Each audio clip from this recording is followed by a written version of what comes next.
জানি না, আমি ফেসবুক চালাই না, আমাকে কেউ শুনাইলে শুনি। শুনলাম পূজায় গিয়া বলে রোজা আর পূজা নাকি এক। এও মুসলমান, হ্যাঁ বাংলাদেশে মুসলমান দাবি করার সুযোগ আছে। মরার পরে পূজা আর রোজা সমান, এই কথা বলার দ্বারা ঈমান থাকে? তো নতুন করে কালেমা পড়া লাগে। ক্ষমতা কি জিনিস বুঝেন? এটা শেয়ার পাওয়ার জন্য কি না করতে পারে। অন্যেরে না বলি আমি কি না করতে পারি। আমরা হুজুরেরা কি একেবারে ফেরেশতা নি? আল্লাহ হেদায়েত দান করুন। কোন কোন হুজুরও নাকি পূজায় গেছে, আল্লাহ হেদায়েত দান করে। ওয়ামা খালাকতুল জিন্না ওয়াল ইনসা ইল্লা লিয়াবুদুন। ইবাদত কার জন্য? কার আদর্শে? রসুলের আদর্শ। দুনিয়ার সব আদর্শগুলো না পান, একমাত্র রসুলের আদর্শই কি? দুনিয়ার মানুষের আদর্শ না পাক কেন? মানুষটার দেমাগ না পাক, চক্ষু না পাক, হাত না পাক, অন্তর না পাক। আল্লাহ রসুলের আদর্শ কেন পাক? আমার রসুল নিজেই পাক, রসুলের থুথু মোবারক পাক, রসুলের ঘাম মোবারক পাক।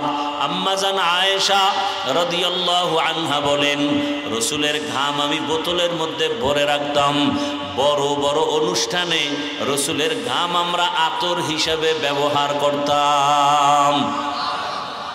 নবীজি যেখানে কদম দিতেন সেখান থেকে দীর্ঘ বছর পর্যন্ত শুধু মিশকের ঘেরান। আপনাদের সামনে আমি ঘুরে ঘুরে ওহুদের ময়দানের ঘটনা শুনাইতাম। ওহুদ যুদ্ধে রহমতের নবী দান্দান মুবারক শহীদ করেছেন। রহমতের নবীর ঘটনা বলতে বলতে এক পর্যায়ে বলতাম, দান্দান শহীদ হওয়ার পরে মদিনায় খবর দিয়া দিল বেঈমানেরা মোহাম্মদ দুনিয়াতে আর বেঁচে নাই। হাতে তালি দেওয়া শুরু করলো, লাফানো খুশি শুরু করলো তারা, আনন্দ। কিন্তু রসুল ব্যথা পাইয়া রক্ত জড়িত অবস্থায় একটা গর্তের মধ্যে পড়ে গেলেন। সাহাবী হযরতে আলী রাদিয়াল্লাহু আনহু সহ অন্যান্য সাহাবারা ধরিয়া নবীকে নিয়ে গেলেন পাহাড়ের পার্শ্বে। রহমতের নবীকে পাহাড়ের পাদদেশে নিয়া একটা পাথরের মধ্যে রসুল বসছেন, একটু বিশ্রাম নিলেন। এরপরে নবী বললেন, জানায় দাও মুহাম্মদ এখনো মরে নাই। যুদ্ধ বিরতি হয়ে গেল। সাহাবায়ে কেরাম কারা শহীদ হয়েছে এদের ডাইকা ডাইকা ধরে ধরে জানাজা দিয়া কবরে দিয়া দাও, গোসলের প্রয়োজন নাই। রসুল যেই পাথরে বসছিলেন দান্দান শহীদ হওয়ার পরে, ওই পাথরটা থেকে ১৫০০ বছর পর্যন্ত এখনো মিশকের ঘেরান। এখনো এই বয়ান করতাম না, আমি ওই পাথরে ধরতে পারতাম না, শুনতাম আটকায় রাখছে সরকার। গত কয়েকদিন আগে গেলাম বাইতুল্লাহ মদিনায়, খবর পাইলাম ওই জায়গাটা খোলা দেখা যায়। দৌড়ায় চলে গেলাম ওখানে, গিয়া ছোট একটা গর্তের মতো একজন মানুষ কোনো রকম বসতে পারে, মাথা রাখতে পারে। গিয়া দাঁড়াইয়া দাঁড়ানো মাত্রই দেখি সেখান থেকে ঘেরান আসতেছে। মাথাটা ঢুকাইয়া পাথরের কাছে নাকটা নিয়ে দেখলাম এই ঘেরান তো দুনিয়ার কোনো আতরের সাথে মিলে না। এইবার সচক্ষে দেখে আসলাম, তাহলে রসুল পাক তার আদর্শও কি? রহমতের নবী জীবনে কোনোদিন বেগানা পর্দার আয়াত নাজিল হওয়ার পরে কোনোদিন বেগানার দিকে নজর দেন নাই। রহমতের নবী কোনোদিন একটা মিথ্যা কথা বলেন নাই। রহমতের নবী কাউকে একটা গালিও দেন নাই। হাজারো গালি নবী শুনছেন, একটা গালির জবাবও নবী দেন নাই। এমনকি রহমতের নবী আমার চক্ষু দুইটা গরম করে কারো দিকে তাকান নাই রাগ হইয়া। কারণ নবী যদি চোখ গরম করে কারো দিকে তাকায়, চোখের পাওয়ার পাইয়া লোকটা জায়গায় পুরিয়া ছাই হয়ে যাবে। রসুলের চোখে তো সেই পাওয়ার লাগানো। তাহলে কেমন পাক আমার রসুল! এমন একটা নাপাক সমাজ, যেই মক্কা নগরীর নাপাক মানুষগুলো এতটা চরিত্রহীন। নবীজি মক্কায় আসার আগের থেকে এই মানুষগুলো চরিত্রহীন। নারী আর পুরুষ উলঙ্গ হইয়া বাইতুল্লাহ তাওয়াফ করে, সব উলঙ্গ। কোনো পশু জবে করিয়া দেওয়ালে বাইতুল্লাহর রক্ত মাখে আর বলে আমগো পশু জবাই কবুল হয়ে গেছে। আল্লাহ আয়াত নাজিল করে বলেন, এই চালাকি আমি পছন্দ করি না। লাইয়ানালাল্লাহা লুহুমুহা ওয়ালা দিমাউহা ওয়ালাকিন ইয়ানালুহুত তাকওয়া মিনকুম। বান্দা, তোমার গোশত রক্ত আমার কাছে পৌঁছবে না, এগুলো আমি দেখব না, পছন্দ করব না। আমার কাছে পছন্দের জিনিস হলো তাকওয়া।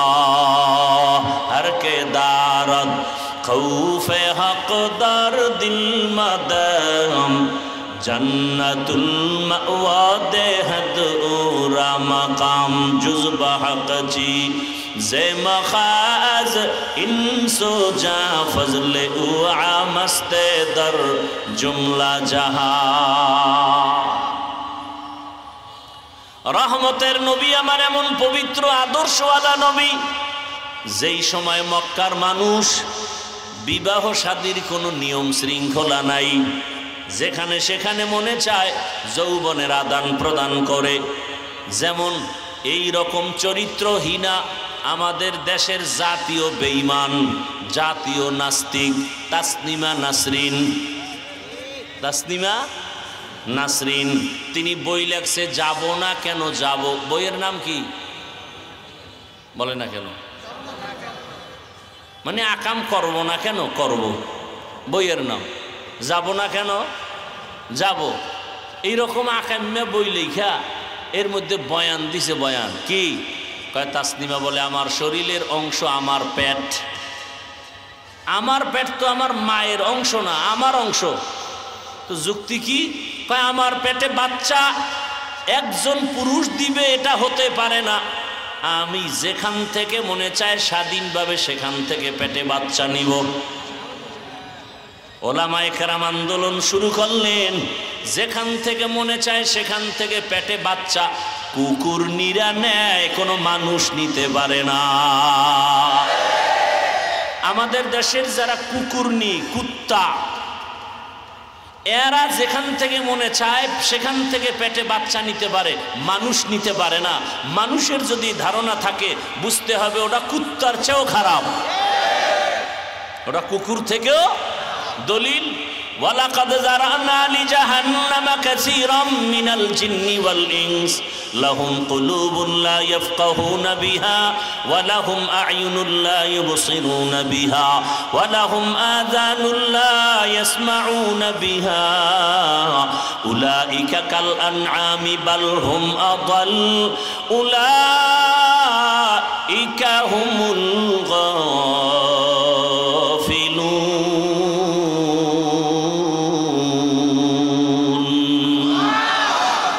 কালামে জিন্দা কুরআনে হাকিম হিকমতে উলা ইয়াজালস্তু কদিম জামিউল ইলম ফিল কুরআনে হাকিম তাকাসার আনহু আফহামুর রিজালি। অধিকাংশ মানুষ আর জিনেরা জাহান্নামে যাবে কেন? বলে তাদের কলব আছে ফিকির করার জন্য দিছি, ফিকির করে না। চক্ষু আছে দেখতে দিলাম, দেখে না। কান আছে শোনার জন্য বললাম, শুনে না। তো না শুনে কি তুলা দিয়া রাখে? কয় না না, যা ভাবতে বলেছি তা নিয়ে ভাবে না। একটা মানুষ ভাববে অন্তর দিয়া। এত একটা সুন্দর স্টেজ বানাইলো, খুঁটি ছাড়া কেউ টানায় রাখতে পারে না। কিন্তু আমার মালিক 7টা আসমান টানায় রেখেছেন, আজ পর্যন্ত আসমান নাড়াচাড়া করে না। এখান থেকে 500 বছর দূরে প্রথম আসমান, প্রথম আসমানের পরে আবার এই রকম খালি জায়গা 500 বছরের দূরত্ব। এর উপরে হলো দ্বিতীয় আসমান, এর উপরে আবার খালি জায়গা, এর উপরে তৃতীয় আসমান, আবার খালি জায়গা, এরপরে চতুর্থ আসমান। এইভাবে কয়টা আসমান আছে বলেন না কেন? একটা আসমানের মধ্যে কোনো খুঁটি নাই, উপর থেকে রশি দিয়া কোনো টানা নাই। কে টানায় রাখছেন?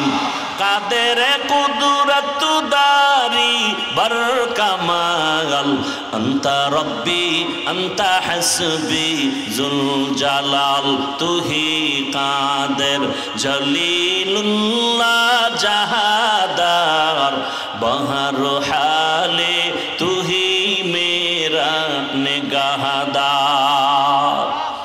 আল্লাহ অন্তর দিছেন, গবেষণা করো আমাকে কে বানিয়েছেন, চিন্তা করা দরকার। ওই আল্লাহর সাথে মোলাকাতের চিন্তা যখন আসবে তখন ভালোবাসাও বাড়বে। আল্লাহর পরিচয় যখন আসবে, আল্লাহকে চিনবে, তখন আল্লাহর প্রতি মায়াও বেড়ে যাবে। এত বয়ানের পরে আমরা কেন নামাজ পড়ি না, আল্লাহর হুকুম মানি না? আল্লাহকে চিনিও না, মায়াও লাগে না। মায়াও, এক যুবক আর এক যুবতীর জন্য কি আশেক, মায় কয় তোরে বিশাল দুনিয়া জোড়া ডানা কাটা ভরিয়াই নে দেবো। যুবক বলে আমি ফেতনি লয়াই থাকবো, প্রয়োজনে তোমার মতো মা দরকার নাই, বাবাও ছাড়মু, কিন্তু এই মেয়েকে প্রয়োজনে একসাথে ফাঁসি দিয়ে দেব। আছে না নাই? কেন? ভালোবাসা। কেন? ভালোবাসা মানুষকে অন্ধ বানায় দেয়। আপনার ভালোবাসা বিড়ির সাথে, বয়ানে বিড়ি যায় না, বরং বয়ানের আগেও বিড়ি, মোনাজাতের পরেও বিড়ি। আর আমারে যদি আপনি বলেন 1 লাখ টাকা দিব একটা বিড়ির এক টান দেন হুজুর, দিব? বলেন। আমনে আর একজনের বিড়ি টাইনা একটু আছে পাশার দ্বারে, কয় ভাই একটা টান দিই দে। তা আপনি কি পরিমাণ বেলাজা। আর আমারে যদি বলেন 1 লাখ দিব, বিদেশি বিড়ি টানো, একজনে দেখছি বিদেশি বিড়ি টানে, এক এমপি, SS এর বানানো, চিকন এক আঙ্গুল, ঘেরান, কোনো ধোঁয়া নাই, কিছু না, বিদেশি। আমরা কেউ টানমু জীবনে? হ্যাঁ, ভালো করে বুঝেন। যে যাকে চিনে না সে তাকে মানে না। এখানে যারা আছেন সবাই আমরা মুসলমান না? কথা বলেন। আপনাদের আল্লাহ আমার আল্লাহ 2, 1। তাল মিলেন না, বুঝে শুনে বলেন। আপনাদের নবী আমার নবী, আপনাদের কোরআন আমার কোরআন, আপনাদের কাবা আমার কাবা, আপনাদের ধর্ম আমার ধর্ম, আপনাদের কালেমা আমার কালেমা। আমি দুনিয়াতে আসছি সিস্টেম না, আপনার সারাই গেছির এলাকার মানুষগুলো লঙ্গি পরে আসছেন, সবাই একই সিস্টেমে আসছি। বিদায়বেলা কাফনের সংখ্যা না, আমার একটা কাফন বাড়ানো হবে, গরিব রিক্সা ড্রাইভারের একটা কাফন কম হবে। তাহলে কাফনও কি সংখ্যা, কালার না? আমাকে হুজুরদের কাফনের কালার আলাদা হবে। কাফনের উপর দিয়ে লেখা থাকবে বড় হুজুরের লাশ, MP সাহেবের লাশ। তো এই বাহাদুরি শেষ, কবরে যাওয়ার আগেই শুধু কাফনে ঢুকছে, বাহাদুরি শেষ। এটা কি ধনির ছেলে না ফকিন্নির ছেলে কোনো খবর নাই। কবরের সাইজও এক, কবরে রাখার পরে প্রশ্ন হবে কয়টা? আপনাদের প্রশ্ন একরকম, আমারটা আর এক রকম না, তাও এক। তাহলে আপনার আমার আল্লাহ এক, নবী এক, কোরআন এক, কাবা এক, ধর্ম এক, কালেমা এক, দুনিয়াতে আসছি এক, বিদায় বেলাও কাফনের সংখ্যা এক, কালারও এক, কবরে এক, প্রশ্ন। আপনি আল্লাহ মানেন, নবী মানেন, কোরআন বুঝেন, হাদিস বুঝেন, কিয়ামত হবে তাও বুঝেন, তাহলে আপনাকে বয়ান করব কেন? বয়ান তো তাদেরকে করব যারা আল্লাহ চিনে না, নবী চিনে না, কোরআন বুঝে না, হাদিস বুঝে না, পরকাল বিশ্বাস করে না। অথচ করব কেন না? আপনার পিছনে ঘুরতে ঘুরতে ঘুরতে ঘুরতে আমাদের লক্ষ লক্ষ ওলামায়ে কেরামের ছেলে মেয়ের খবর নেওয়ার সময় নাই, ঘুমানোর সময় নাই, খানার সময় নাই। তাবলিগলারা মেহনত করতেছে, পীর সাহেবরা করতেছে, জুমার খতিবরা করতেছে, ইমাম সাহেবরা করতেছেন, আমরা করতেছি। এরপরও ফলাফল কি? আমি টুপি খুলতে চাই না, আপনি টুপি দিতে চান না। আপনি কত VIP মুসলমান। আমি দাড়ি কাটলে লজ্জা পাই, আপনি রাখতে লজ্জা পান। আমি মসজিদে না ঢুকলে লজ্জা, আপনি ঢুকতে গেলে লজ্জা। আমি পর্দা না করলে লজ্জা, আপনি পর্দা করতে গেলে লজ্জা। এই মুসলমানই তো হইলেন। আবার বাহাদুরিও করেন হুজুরদের থেকে ভালো আছি। একটা সুদখোর ঘুষখোর যার ইমান নাই 24 ঘন্টা নাপাক খায়, এর ভালো আর মন্দর কি আছে? এর নামাজ হবে না, রোজা হবে না, তেলাওয়াত হবে না, জিকির হবে না, আল্লাহর কাছে কোনো মোনাজাত কবুল হবে না। কাদের? কারা কারা? যারা সুদের সাথে জড়িত। 24 ঘন্টার সেকেন্ডে সেকেন্ডে সেকেন্ডে আপন মায়ের সাথে জিনার গুনাহ লেখা হয়। আল্লাহ হেদায়াত দান করেন। আরো মহাব্বতে বলেন। একজনে আজানের জবাব দিয়েন, নাহলে আবার প্যাঁচ লাগাইবে, আছে না তিলেরে তাল বানান না। একজনে জবাব দিলে আদায় হয়ে যাবে। মাসআলা আপনারা বেশি জানেন না আমরা জানি, কথা বলেন না কেন? তা হুজুরকে ভুল ধরেন কেন? মজলিস চলতেছে, কোরআন হাদিসের বয়ান চলতেছে, এখানে আজান হবে 13টা মসজিদে। 13 মসজিদের জবাব দেওয়া সম্ভব? এখানে মাসালা আছে না? সবাই জবাব দিতে পারবে? একজনে জবাব দিবে, আমাদের পক্ষ থেকে আদায় হয়ে যাবে। কথা বুঝাইতে পারছি? একজনে জবাব দেন। তাহলে আপনার আমার আল্লাহ, নবী, কোরআন হাদিস সব এক। এরপরও বয়ান আর বয়ান, বয়ান আর বয়ান, বয়ান আর বয়ান, এরপরেও আমলের খাতা শূন্য। আমলের খাতা। কারণ কি? ওই ছোট কথা, যে যাকে চিনে না সে তাকে মানে না। আল্লাহকে চিনি না, আল্লাহ চিনার জন্য লাগবে ইবাদত। ইবাদত বুঝার জন্য, চিনার জন্য লাগবে কোরআন হাদিস। কোরআন হাদিস পারেন না বুঝতে হলে লাগবে ওলামায়ে কেরাম। কি লাগবে? ওলামায়ে কেরাম। ওলামায়ে কেরাম থেকে কোরআন হাদিস অনুযায়ী ইবাদতের নিয়ম জেনে রসুলের তরিকায় ইবাদত করলে আপনি আল্লাহর প্রিয় বান্দা। আপনি আল্লাহর প্রিয় বান্দা। এই ইবাদতের নিয়ম তরিকা বুঝাবার জন্যই দায়িত্ব উলামায়ে কেরামের হাতে। নামাজ পড়া যেমন ইবাদতের একটা অংশ, অপরিহার্য কর্তব্য, সংসার চালানো ইবাদতের অংশ, সন্তানের হক আদায় করা ইবাদতের অংশ, স্বামী হইয়া স্ত্রীর হক আদায় করা ইবাদতের অংশ, ইমাম হইয়া মুসল্লির হক আদায় করা ইবাদতের অংশ, চাকরি করেন মালিকের হুকুম মতো তার দায়িত্ব পালন করা ইবাদতের অংশ। তো কি বুঝলেন? রাষ্ট্রের ব্যাপারে ইসলাম দুর্বল। হ্যাঁ, এখানে ইসলাম আছে না নাই? আছে। বুঝার চেষ্টা করবেন। এ মিয়া, আল্লাহর কাছে আপনার অনেক দাম, তো মানুষের কাছে আপনার দাম থাকবে না? আপনার আঙ্গুলের একটা টিপের দাম আছে না নাই? একজনে কলম দিয়া দস্তখত দিতে পারে না। এখন একটা মার্কেট কিনবে, বিল্ডিং কিনবে, স্টাম্প কমপ্লিট, লেখা টাকা। এখন সরকারি আইন কি? দস্তখত দিতে পারে না, সে কি করবে বলেন না কেন? টিপ দিবে। স্টাম্পের যখন টিপ দিছে ম্যাজিস্ট্রেটের সামনে, এবার প্রমাণ হয়ে গেল এই স্টাম্পে যা লেখা সে সমর্থন করলো, তার মানে মার্কেট বা এই জায়গার মালিক এই লোকটা। তাহলে টিপের দাম আছে না নাই? কলমের দস্তখতের মূল্য কম, এই জন্য অনেক সময় সাইন নিয়েও টিপ নেয়, ঠিক নেই? তাহলে এটার দাম বেশি কেন? দস্তখত সাইন নকল হয়, টিপ।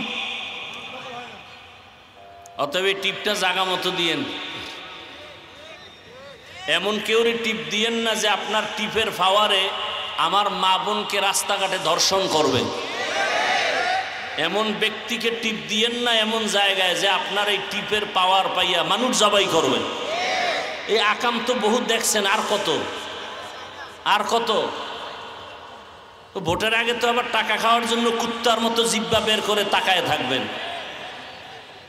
যে ভোর রাত্রে হাদিয়া ভাড়া। হ্যাঁ, আমাদের এক মুরব্বী বলছে, আলেম, যে হ্যাঁ, যদি টাকা খাওয়াইতে চায়, যারা খাবাই আমগো বয়ানে ধরবে না, তোমাকে কলব খারাপ, খাইলে জনমের মতো খাও, খাইয়ে ওরে ফকির বানায় দাও, কিন্তু টিপটা দিবা ইসলামের পক্ষে। টাকা খাবা বেঈমানের ডি সব, কারণ টাকা তো তোমার, ওর বাপের না, টাকা জনগণের। তো জনগণের টাকা জনমের মতো খাও। বলবা 100 টাকা হবে না, 1 লাখ দে, যত পারো খাইয়া এরপরে ইসলামের পক্ষে টিপ দিবা। বুঝাইতে পারলাম? আল্লাহ বুঝার তৌফিক দান করেন। ইসলাম ছাড়া শান্তির কোনো পথ থাকলে বলেন আমি ওই পথে যাব। রসুলের আদর্শ ছাড়া শান্তির কোনো আদর্শ থাকলে বলেন আমি গ্রহণ করব রসুলেরটা বাদ দিয়া। সোজা কথা, কোনো প্যাঁচ নাই।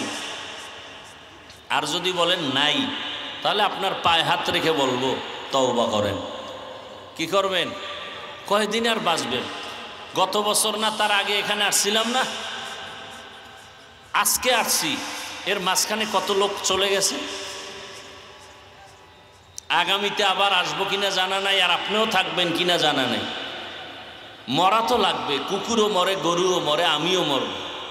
তবে কালেমা ছাড়া কবরে যাইয়েন না, খবরদার। ওই কয়েকদিন আগে নিজেরটা বললে কেমন জানে একটু খারাপ মনে হয়, অহংকার অহংকার লাগে না, বুঝাবার জন্য বলি। আমার আপন মামা গত 2-3 দিন আগে দুনিয়ার থেকে চলে গেছেন, ভালো আলেম।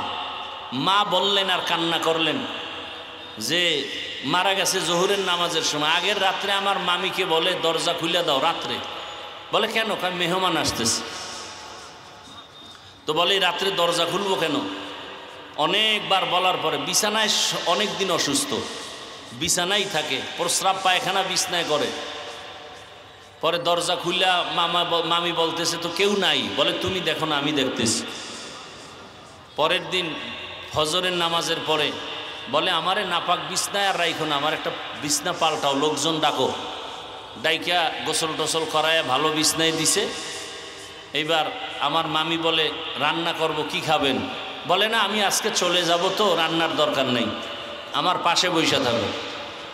পরে তিনি তেলাওয়াত করলেন, ইস্তেগফার পড়লেন, কালেমা পড়লেন, আর বললেন আমার এক শালা আছে আলেম, ওরে ডাইকা আইনা আমার পাশে বসো আর বলো তেলাওয়াত করতে।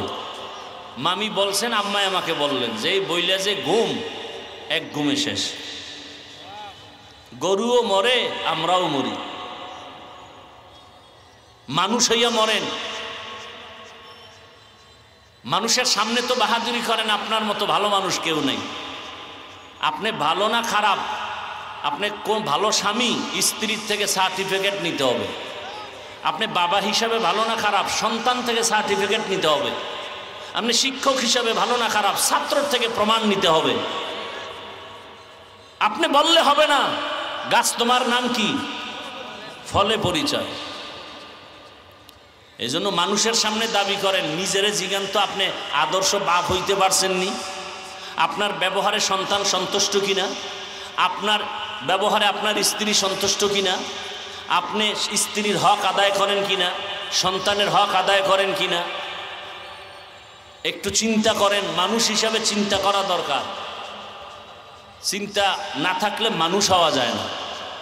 আল্লাহ আমাদের বুঝার তৌফিক দান করেন। তাহলে ইবাদত করব কার?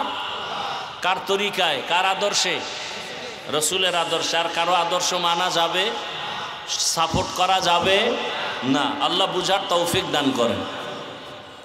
দোয়া চাই, দোয়া করি আল্লাহ পাক এই আয়োজন, এই মাহফিল সব কিছু হেদায়াতের জন্য আল্লাহ পাক আমাদের জরিয়া বানায় দেন। এই মাহফিলের বরকতে পুরা এলাকায় আল্লাহ শান্তি দান করেন, কবরওয়ালাদেরকে জান্নাত দান করেন, অসুস্থ রোগীদেরকে সুস্থ করে দেন। গোটা বাংলাদেশ ইসলামের জন্য আল্লাহ কবুল করেন। আলহামদুলিল্লাহি রাব্বিল আলামিন, ওয়াসসালাতু ওয়াসসালামু আলা সাইয়্যিদিল আমবিয়াই ওয়াল মুরসালিন ওয়া আলা আলিহি ওয়া আসহাবিহি আজমাইন। ইয়া আরহামার রাহিমিন, ইয়া আরহামার রাহিমিন, ইয়া আরহামার রাহিমিন। রব্বিরহামহুমা কামা রব্বায়ানি সগীরা। اللهم إنك عفو كريم تحب العفو فاعف عنا. اللهم إنا نسألك رضاك والجنة ونعوذ بك من سخطك والنار. اللهم ارحمني بترك المعاصي، اللهم ارحمني بترك المعاصي، اللهم ارحمني بترك المعاصي. اللهم إنا نسألك علما نافعا ورزقا واسعا وشفاء من كل داء. اللهم إنا نعوذ بك من البرص والجنون والجذام وسيء الأسقام. ও দয়ার মালিক, গুনার বোঝা নিয়ে আপনার দরওয়াজায় হাজির। আয় আল্লাহ, এত পরিমাণ বৃষ্টি ভাবারও কোনো সুযোগ ছিল না যেখানে দিনের কথা হবে। আপনি যে কত বড় দয়ার মালিক, আপনার বান্দাদেরকে কত আরাম মোহাব্বতের ব্যবস্থা করে দিলেন। আপনি আমাদের কতই না ভালোবাসেন, আমাদেরকে দিনের কথার শোনানোর ব্যবস্থা করে দিলেন। হাজারো বান্দা বান্দি এখানে আসছেন দিনের কথা শুনতে, বসতেও পারে নাই, দাঁড়ায় দাঁড়ায় শুনছেন। অনেকে দুপুরের খানা পর্যন্ত খাওয়ার সময় পায় নাই। ও আল্লাহ, আপনার মোহাব্বতে আসছেন। दिन की सूरज डूब रही है हम लोगों की सामने, रोज़े महशर क्या जवाब है मुस्तफ़ा की सामने। हकीकत खुल जाएगी बवक़्ते इम्तिहा तेरे,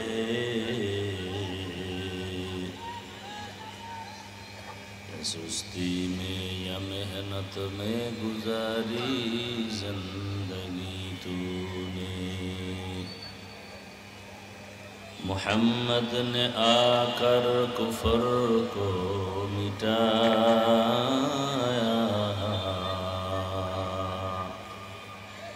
कुफर को मिटाकर सदाकत बताया।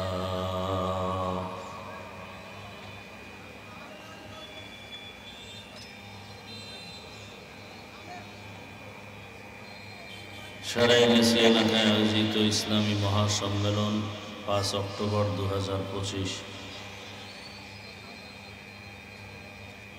সভাপতি আলহাজ হাফিজ মাওলানা আব্দুল হক সাহেব চৌধুরী দামাত বারাকাতুহুম। প্রধান অতিথি জনাব আলহাজ মোহাম্মদ মনসুর আলী সাহেব সহ অন্যান্য অতিথিবৃন্দ, হযরত উলামায়ে কেরাম। তোমার অপারেটর কই? অপারেটর কই? তুমি এটা ঠিক করতে পারো না? বুঝো না? কানে আওয়াজ বুঝো না?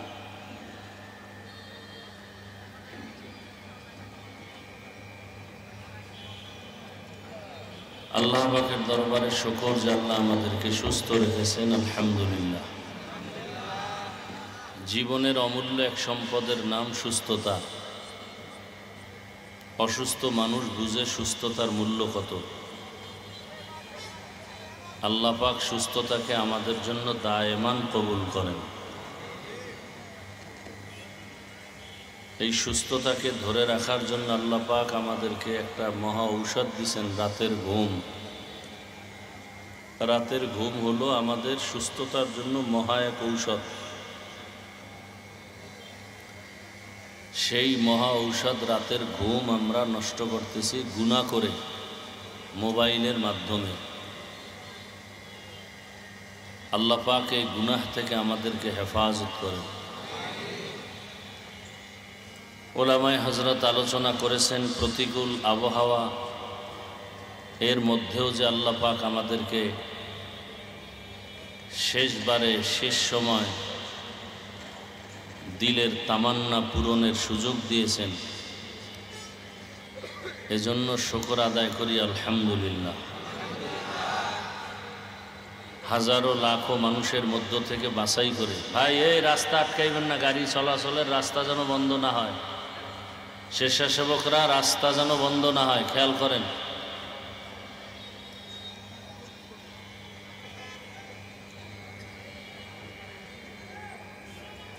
দরুদ ও সালাম সৈয়দুল মুরসালিন রহমতুল্লিল আলমিন শফিউল মুজনিবিন খাতামুন নবীন সৈয়দুস সাকালাইন ইমামুল মুরসালিন হজরত মুহাম্মদুর রসুল্লাহ। সবাই পড়েন। নবীজির নামে দরুদ পড়লে লাভ না ক্ষতি? যত পড়বেন তত লাভ, দুনিয়াতেও লাভ, আখেরাতেও লাভ। আল্লাহ আমাদেরকে বেশি বেশি দরুদের আমল করার তৌফিক দান করেন। আমি আপনাদের দোয়া নেওয়ার জন্য আসছি এবং সংক্ষেপ দু চারটি কথা বলার জন্য কোরআনে হাকিমের এক আয়াত, রসুলের একটি হাদিস পড়েছি। ইখলাস ও রুহানিয়তের সমন্বয়ে সহি নিয়তে, সহি তরিকায়, সহি কিছু কথা আমাকে বলার মতো, আপনাদেরকে শুনবার মতো তৌফিক আল্লাহ আমাদেরকে দান করেন। ওমা খালাকতুল জিন্না ওয়াল ইনসা ইল্লা লিয়াবুদুন। আল্লাহ বলেন, হে মানুষ, তোমাদেরকে আমি আল্লাহ সৃষ্টি করি নাই, হ্যাঁ করেছি একমাত্র ইবাদতের জন্য। নবীজি বলেন, লা তাআতা লি মাখলুকিন ফি মাসিয়াতিল খালিক।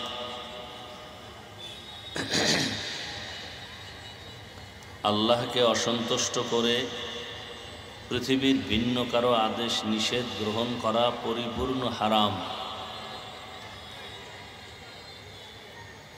আল্লাহকে অসন্তুষ্ট করে কোনো নেতা, কোনো নেত্রীর কথা মানা, আল্লাহকে অসন্তুষ্ট করে কোনো পীরের কথা মানা যাবে, আল্লাহকে অসন্তুষ্ট করে কোনো মা বাবার কথাও মানা যাবে।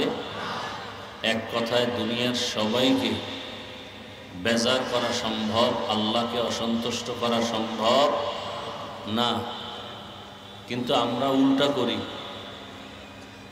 দুনিয়ার সবাই আমাদের উপরে খুশি থাকবে, আল্লাহ বেজার হয় হোক। আল্লাহ মাহফিল কবুল করেন। আয়োজনকারী, সহযোগিতাকারী, এলাকাবাসী সবাইকে আল্লাহ কবুল করেন। তো আল্লাহকে বেজার করা যাবে না, দুনিয়ার সবাই বেজার হয়ে যাবে, এটা আমরা সবাই একমত, ঠিক। কিন্তু বাস্তবতায় আমরা দ্বিমত। কাজের ক্ষেত্রে দেখি দুনিয়ার সবাই খুশি থাকুক, আল্লাহ বেজার হলে পরে তওবা করে নিব। এই হলো আমাদের অন্তরের হালাত, এই বাস্তবতা। আল্লাহ আমাদের হেদায়াত দান করেন।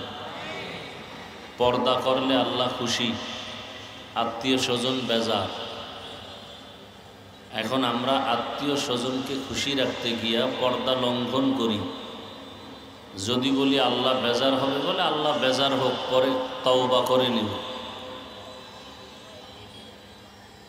এইভাবে প্রত্যেকটা কাজ আমরা মোটামুটি আল্লাহকে বেজার করেই করে যাচ্ছি। এমন এ বিষয়ে তওবারও কোনো চিন্তা নাই, ভিতরে কোনো অনুশোচনাও নাই। অথচ সাহাবায়ে কেরাম, খাঁটি মুমিন যারা, মৃত্যুর মুখেও তারা আল্লাহকে অসন্তুষ্ট করেন নাই। যে মরণ হয়ে যাক, আল্লাহকে অসন্তুষ্ট করা যাবে না। তো আল্লাহ মানুষ সৃষ্টি করেছেন এবং এই মানুষকে সৃষ্টির শ্রেষ্ঠ মর্যাদা দান করেছেন।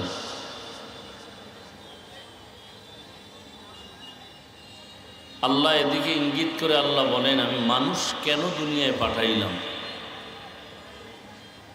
প্রথমে বলেন আমি মানুষ সৃষ্টিই করি নাই, আবার বলেন হ্যাঁ করেছি একমাত্র ইবাদতের জন্য। কার ইবাদত? ইবাদত কি? ইবাদত কেন? ইবাদত কিভাবে করব? আমরা অনেকে মনে করি হাতে একটা তসবিহ, মাথায় পাগড়ি, মসজিদে বসে জিকির করব, তেলাওয়াত করব, এটা বড় ইবাদত। আর এর মধ্যেই সীমাবদ্ধ, এর বাইরে আর ইবাদত নাই। আসলে না, ইবাদত কি এটা ভালো করে আমরা বুঝি, এরপরে বুঝার চেষ্টা করব ইবাদত কেন করব, এরপরে বুঝার চেষ্টা করব ইবাদত কিভাবে করব। মনে চাইছে নামাজে দাঁড়ায় যাব, হবে না। মনে চাওয়া মাত্রই আমি তেলাওয়াত শুরু করব, হবে না। সব কিছুর সিস্টেম আছে। তো ইবাদত কি এটা আগে আমরা বুঝি। শুধু নামাজ, শুধু তেলাওয়াত না, নামাজ ইবাদতের একটা অংশ। রোজা ইবাদতের একটা অংশ, জিকির ইবাদতের একটা অংশ, যাকাত ইবাদতের একটা অংশ। এক কথায় জবাব, আল্লাহর হুকুম বাস্তবায়ন করার নাম ইবাদত। আল্লাহর হুকুম জীবনে বাস্তবায়ন করার নাম ইবাদত। এবার আল্লাহর হুকুম নাই এমন কোনো কাজ আছে? কথা বলেন না কেন? আপনার ব্যক্তি, পরিবার, সমাজ, রাষ্ট্র, অর্থনীতি, সমাজনীতি, রাষ্ট্রনীতি, যত সেক্টর আছে প্রত্যেক জায়গায় আল্লাহর হুকুম আছে না নাই? নেতিবাচক আছে, ইতিবাচকও আছে।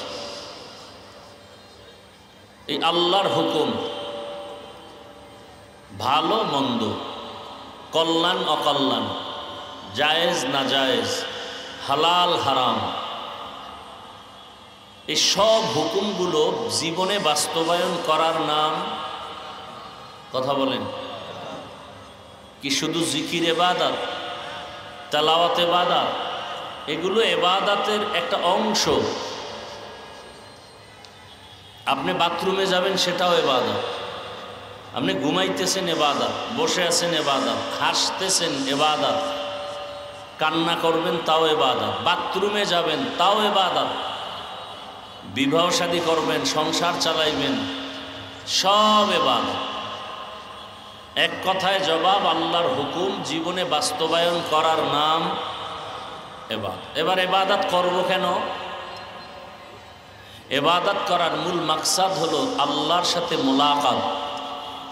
কার সাথে? বিনিময়ে পাবো জান্নাত। বিনিময়ে কি পাবো? তাহলে ইবাদত করব কেন? আল্লাহর মোলাকাতের জন্য। তাহলে আল্লাহর মোলাকাতের জন্য যদি ইবাদত করি তাহলে ফলাফল বা পুরস্কার পাবো কি? জান্নাত। সেই ইবাদত করব কিভাবে? মন গড়া কোনো ডাক্তারের কথায় না, এক জবাব, জমিনে জীবনে যা করবেন সব কিছু হতে হবে মদিনাওয়ালা রসুলের তরিকায়। রসুলের আদর্শে নামাজ পড়েন ইবাদত, রসুলের আদর্শ বাদ দিয়ে নামাজ পড়েন কোনো লাভ নাই। রসুলের আদর্শ মতো ঘুমান ইবাদত, রসুলের আদর্শ মতো আপনি তেলাওয়াত করেন ইবাদত, রসুলের আদর্শ মতো আপনি ব্যবসা করেন ইবাদত, রসুলের আদর্শ মতো আপনি চাকুরি করেন ইবাদত, রসুলের আদর্শ মতো আপনি বাথরুমে যান ইবাদত, রসুলের আদর্শ মতে আপনি হাসবেন ইবাদত, কান্না করবেন ইবাদত। এখন প্রশ্ন বড় জটিল,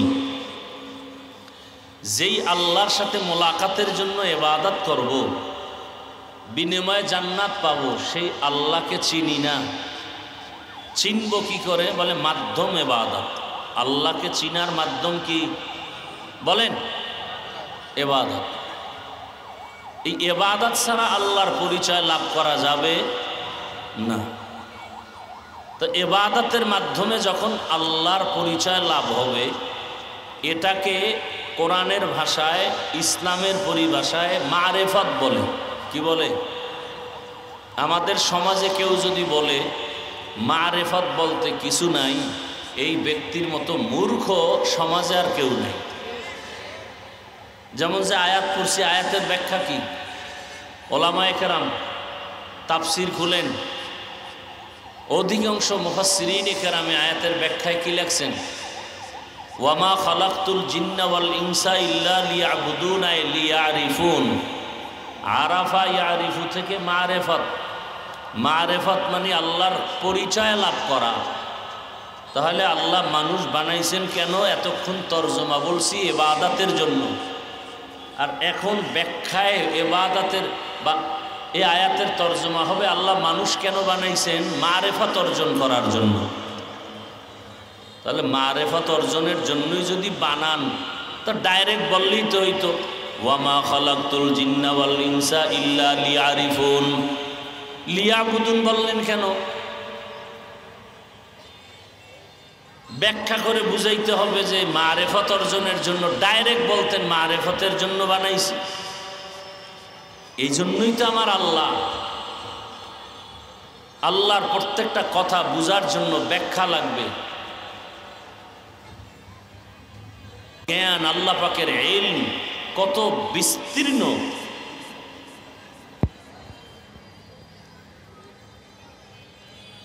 কোরআন এমন একটা কিতাব যেটা ওজনে আপনার হাতে নিলে 250 গ্রাম,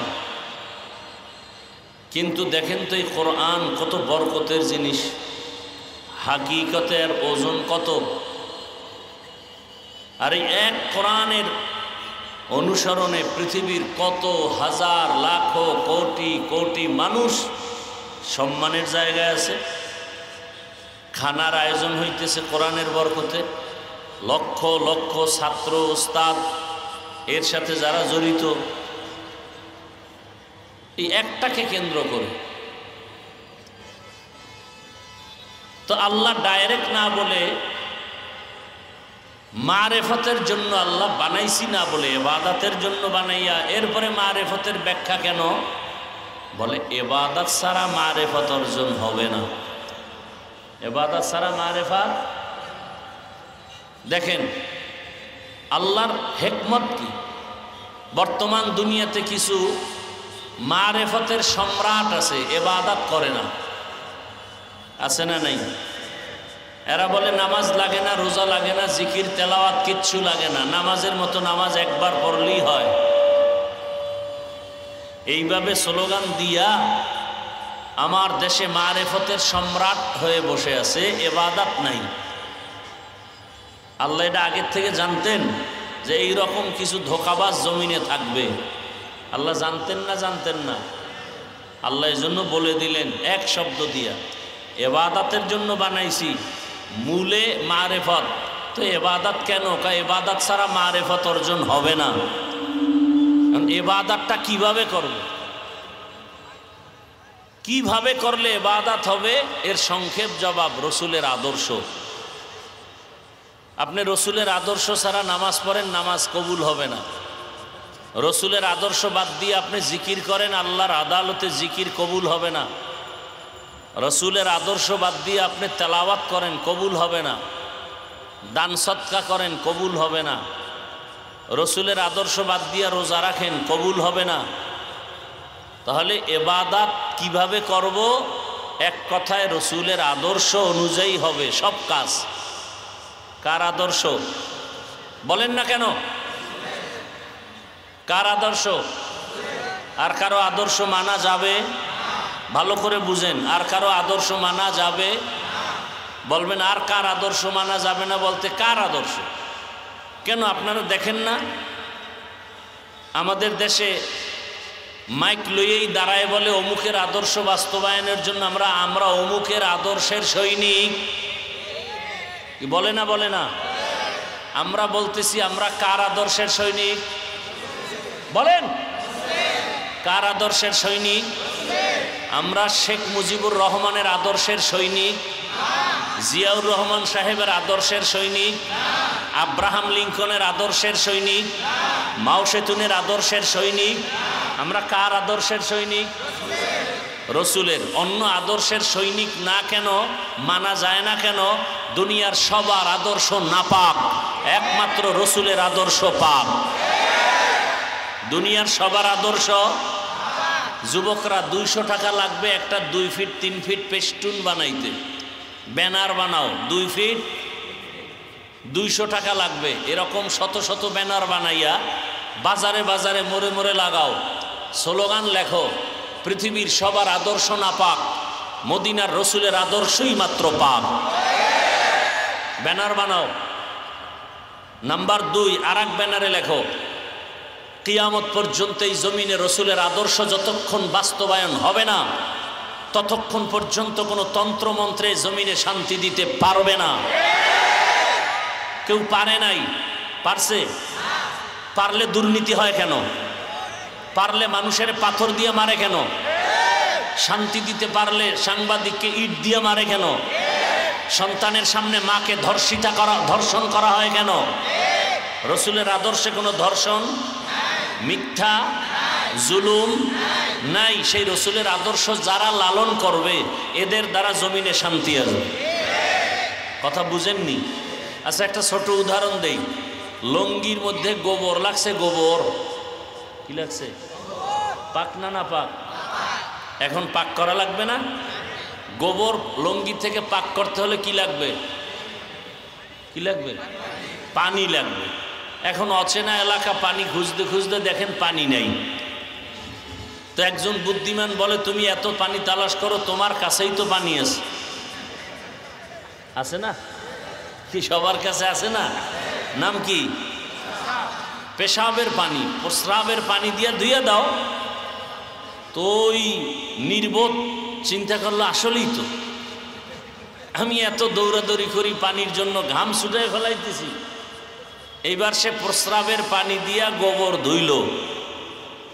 কেমন পাক হইল? পাক হইল না না পাক আরো ছড়াইল? কথা বুঝেন?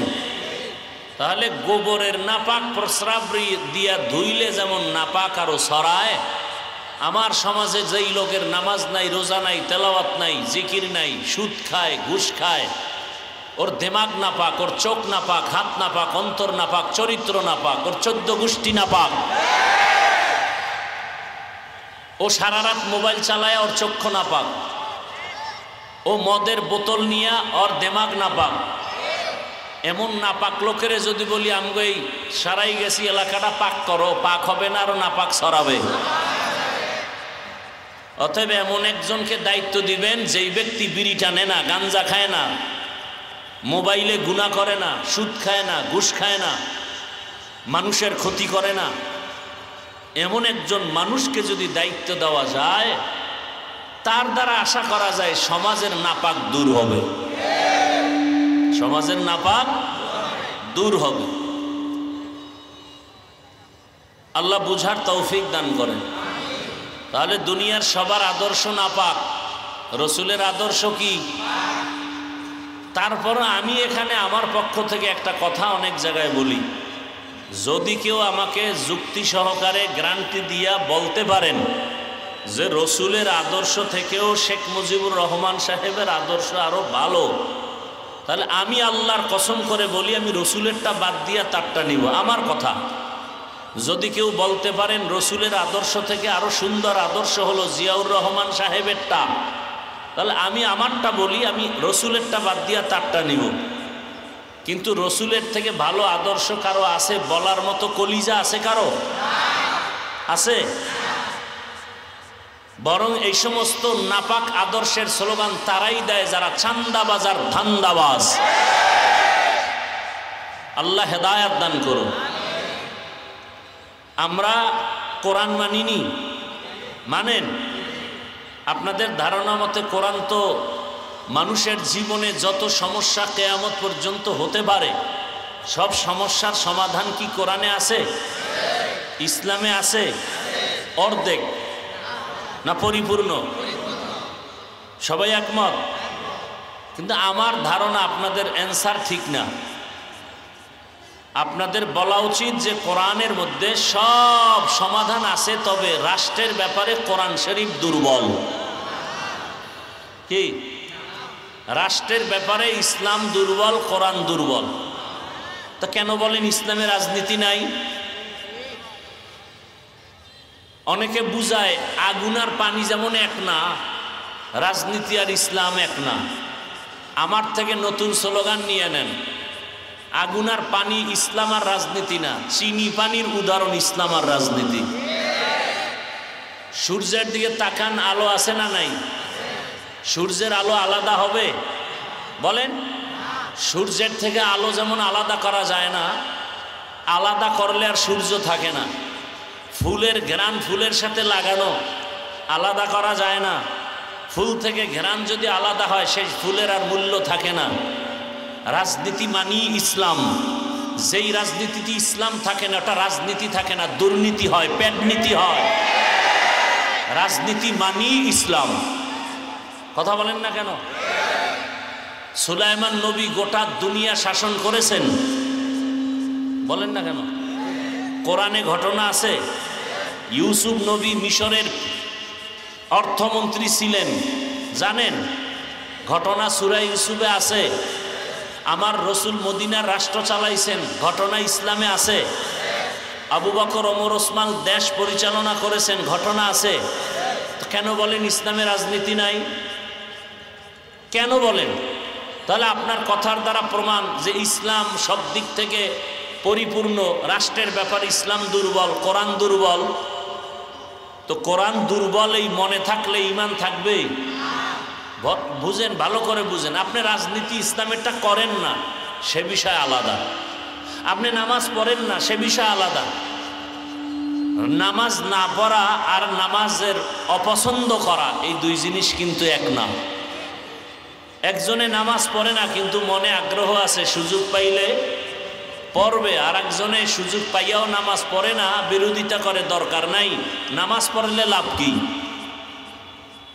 তাহলে যে নামাজ পড়ে না, অন্তরে দরদ আছে, সে মুমিন। আর যে নামাজ পছন্দ করে না, সে বেঈমান।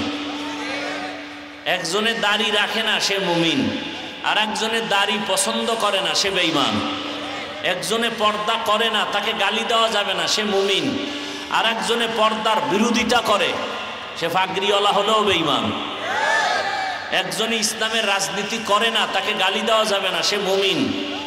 আর একজন ইসলামের রাজনীতিকে পছন্দ করে না, বিরোধিতা করে, সে বেঈমান। ব্যবধানটা বুঝলেন তো? আপনি ইসলামের রাজনীতি করবেন না, আপনার সাথে কোনো দ্বন্দ্ব নাই, বিরোধিতা করলে ছাড় নাই।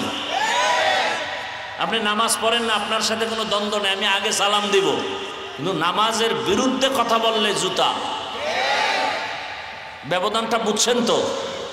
ইসলামের রাজনীতি করেন না, আপনার সাথে কোনো কথা না, ঝগড়া নাই, সালাম আমি দিব।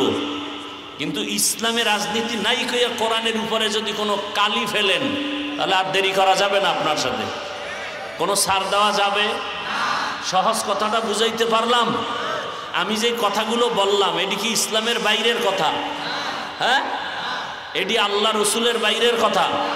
থাকলে বলেন, আমাকে বলেন, আমি কানে ধরে উঠবস করি যে হাফিজ ভাই এত কষ্ট করে আসলেন, বয়ান করবেন।